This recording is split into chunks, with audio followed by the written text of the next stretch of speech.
Meus amigos, moramos em um país que não dá pra levar a sério. Essa é a pura verdade. Eu amo meu Brasil, é um país de povo trabalhador, povo receptivo, temos uma fazenda a céu aberto, temos as melhores terras para plantar, para boi, para vaca, enfim.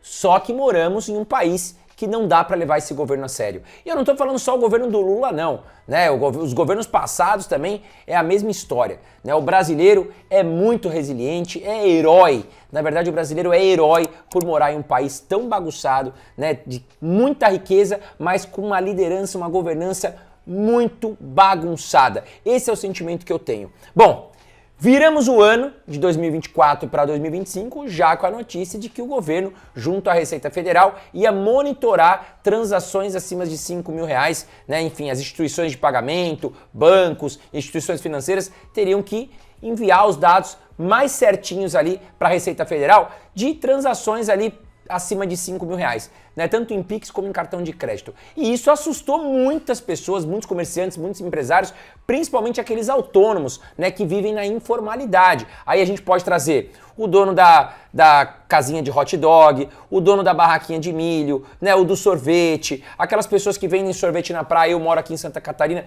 tem muito comerciante que vende ali água, cerveja, né, no seu isopor e tudo mais. E é claro que eles não emitem nota fiscal, mas eles têm uma movimentação, porque o Pix veio para ajudar esse trabalhador. Antigamente eles tinham que trabalhar com dinheiro, às vezes era ruim, troco, tudo mais, e o Pix veio ajudar muito esses autônomos, né, que trabalham na informalidade. Mas enfim, vamos entender o porquê que o governo realmente recuou, né? Eles estão falando que foi por causa de fake news, que o pessoal espalhou que iam taxar o Pix. Não tem nada a ver. Na minha opinião, é por outro motivo e a gente vai falar sobre isso. Mas na sua opinião, eu quero saber a sua opinião antes até de eu falar a minha aqui. O que você acha, né, que aconteceu? Por que o governo queria, enfim, monitorar tão de perto as transações e agora recuou? Comenta aqui embaixo a sua opinião também, tá? Fato é que foi um tiro no pé do governo.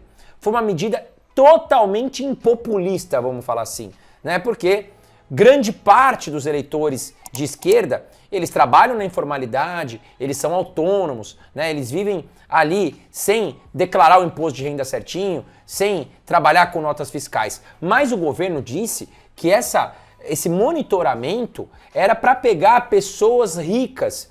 Só que transações acima de R$ 5.000, né, também atingem os autônomos, os mais pobres também que dependem disso. Até porque quando a gente fala em faturamento de R$ 5.000, não quer dizer que o cara ganha mais de R$ 5.000. Muitas vezes o cara do picolé, ele fatura R$ 10.000, mas aí ele tem que pagar, né, o gelo, ele tem que pagar pela sua locomoção, ele tem que pagar pelo produto que ele vende. Quando ele vai ver o lucro, às vezes é 20%, 30% menos também, tá? Só que ele teria que justificar o faturamento. Todas as entradas ali que somassem as R$ 5.000, tá? Agora, o que acontece? Os especialistas que defendem a medida e os especialistas que não defendem, o que eles dizem? Os especialistas que defendem a medida, eles falavam que, por exemplo, médicos, né, muito ricos, que o paciente chega e paga ali a sua consulta médica para o médico e ele não emite uma nota fiscal. Muitas vezes o médico ganhava o dinheiro, não emitia nota fiscal, fazia sonegação de imposto. Esse é um exemplo, tá? Por outro lado, a gente tem ali os especialistas que são contra, que falavam que realmente os pequenos autônomos, os que vivem na informalidade, eles seriam extremamente prejudicados. E isso colocou um pânico também na população brasileira. Todo mundo virou o ano se perguntando, e agora, o que eu vou fazer? Eu acho que os contadores das empresas nunca tiveram tanto trabalho como no início de 2025. Porque até explicar para os seus clientes, né, o que a gente vai ter que fazer daqui para frente, né?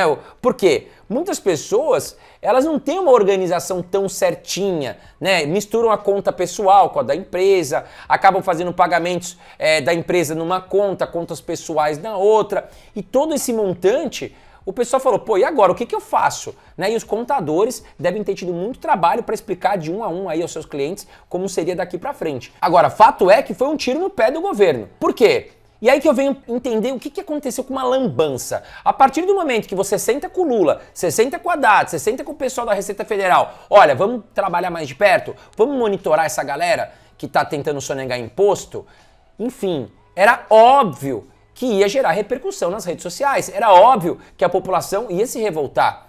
Poxa, vocês gastam mais do que devem, estão desesperados agora para colher mais imposto, para pressionar o povo, enfim. E aí, qual que é a declaração do partido de esquerda? Vamos taxar só os ricos e vamos aliviar para os pobres. Só que, meu amigo, depois que você quer monitorar todo mundo aí acima de 5 mil reais, você está colocando todo mundo no mesmo bolo. Tá certo? Enfim, isso aí gerou muita repercussão negativa para o governo que espera se reeleger em 2026. Temos que lembrar que o ano de 2025 é extremamente importante para a reeleição do Lula ou outra pessoa do governo de esquerda que venha a concorrer para que possa ganhar as eleições. E neste momento, a gente vê o quê? Que a repercussão foi tão negativa que a desaprovação do governo Lula vem aumentando. E o Lula deve ter ficado maluco com essa questão. Opa, essa notícia foi péssima pra mim. Só que olha que lambança. Eles já sabiam que podia ser uma notícia ruim. Só que o que o governo resolveu fazer? Pra tentar ocultar essa lambança, o governo começou a soltar através da sua assessoria de imprensa, isso é muito claro pra mim, e a gente tem que lembrar o quê? Que nós temos uma imprensa muito pró-esquerda. E aí a imprensa começou a soltar o quê? O Pix não vai ser taxado, fake news, fake news, fake news. Tá, só que ninguém levantou a hipótese de que o Pix seria taxado. Isso é uma mentira da imprensa, isso é a minha opinião, tá? Eu mesmo fiz um vídeo falando sobre a questão do Pix aqui no meu canal, tudo bonitinho, falando que seria monitorado. Só que, meus amigos, se você está monitorando transações acima de 5 mil reais, já fica clara a mensagem. Começa a emitir nota fiscal, começa a pagar mais imposto, porque senão eu vou te pegar. É uma clara ameaça para a população. Só que você não mandou esse recado para a população rica, você mandou para a população geral, principalmente para aqueles autônomos que vivem na informalidade, que é o cara do milho, como eu falei, o do sorvete, o da pipoca, porque esses caras não emitem nota fiscal, mas movimentam muito a sua conta, o que não quer dizer que é lucro líquido, faturam acima de 5 mil reais. Só que eles seriam muito penalizados também, estão em risco e teriam que começar de alguma forma a emitir nota fiscal, ou enfim, porque a gente tem que lembrar que nós temos sim a questão da MEI para o microempreendedor, só que ele tem um limite próximo a 7 mil reais. Que você pode emitir de nota por mês. E geralmente esses autônomos eles superam o faturamento de 7 mil, ou estouram para 10, 12 mil reais, e aí tem um lucro ali de 10, 15, 20% para sobreviver. Fato é que essa notícia foi horrível. O governo tentou contornar, colocando aí panos quentes, falando que estavam espalhando fake news, que o Pix seria taxado, o que na minha opinião é uma grande mentira. O governo viu que deu um tiro no pé, tentou contornar, tentou voltar atrás, ficou muito feio sim para o governo, Foi uma medida que foi muito ruim visando 2026. Então, meus amigos, o que me mostra é que o governo atual, como outros governos também, não estão preocupados com a população. E isso por que eu falo? Porque o governo vem gastando muito mais do que arrecada. Então, a gente tem que pensar o seguinte, o governo arrecada muito dinheiro com impostos, o brasileiro está cansado de pagar imposto, as empresas também. É um dos países que a gente paga mais imposto no mundo. Ah, André, mas a Europa também paga muito imposto, mas lá eles têm retorno, eles têm escola gratuita, eles têm segurança, e aqui a gente não tem nada disso. A gente não tem saúde boa gratuita, a gente não tem segurança, a gente não tem escola gratuita de qualidade. Então, a gente não dá para comparar o Brasil com a Europa. A gente paga muito imposto e não tem retorno. E detalhe, o governo está gastando mais do que arrecada. A conta não está fechando. O governo está desesperado para tentar arrecadar mais dinheiro. Lembrando que o governo atual, ele prega muito assistencialismo, é muito Bolsa Família, é muita ajuda. E eu entendo que o Bolsa Família é importante, eu entendo que muitos brasileiros precisem do Bolsa Família. Só que a gente tem que entender o seguinte, será que é todo mundo que recebe assistencialismo que precisa? Vamos lembrar que o Banco Central anunciou, a Anbima fez um estudo também, de que 3 bilhões de reais do Bolsa Família foram parar em apostas esportivas. Então, creio eu que não está sendo usado para alimentação, para sobrevivência. Então, eu acho que o governo também deveria começar a fazer um pente fino no Bolsa Família. Só que, mais uma medida impopulista, vai perder voto. Então, tudo se resume, meus amigos, a se manter no poder. 2026 está aí. Então, a gente não vai mexer no formigueiro, talvez, de assistencialismo.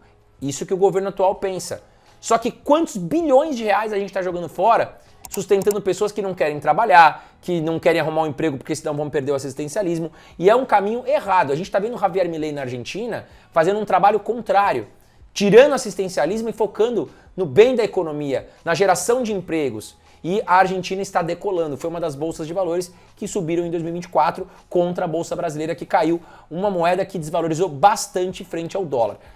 E aí a gente tem que lembrar que a economia brasileira, apesar do governo falar que a economia está muito bem, que o desemprego está nas mínimas, que nós temos um PIB em crescimento, o que não é mentira, só que nós temos um dólar acima de R$ 6, pressionando a inflação, juros altíssimos com perspectiva de fechar o ano em 15% a taxa de juros. E quando a gente fala em aumento de taxa de juros aqui no Brasil, a gente não pode esquecer que o governo também capta empréstimos. E esses empréstimos estão ficando mais caros para o governo brasileiro. A dívida pública está aumentando, só com juros aumentando. Por isso que o Lula queria baixar na canetada a taxa Selic. Só que não dá, a inflação está aumentando. Né? E se a gente baixar a taxa de juros, vai piorar a situação, vai desandar de vez o trem. Né? Então, a gente tem que entender o quê? Que o dólar alto se dá pela fuga de capital estrangeiro, porque os estrangeiros não estão confiando no Brasil, porque o governo não está sendo claro e objetivo quanto à política fiscal. Está gastando mais do que arrecada. E os estrangeiros que não são nada bobos, eles olham outros países. Ou como é que está o México? Como é que está o Chile? Como é que está a Turquia?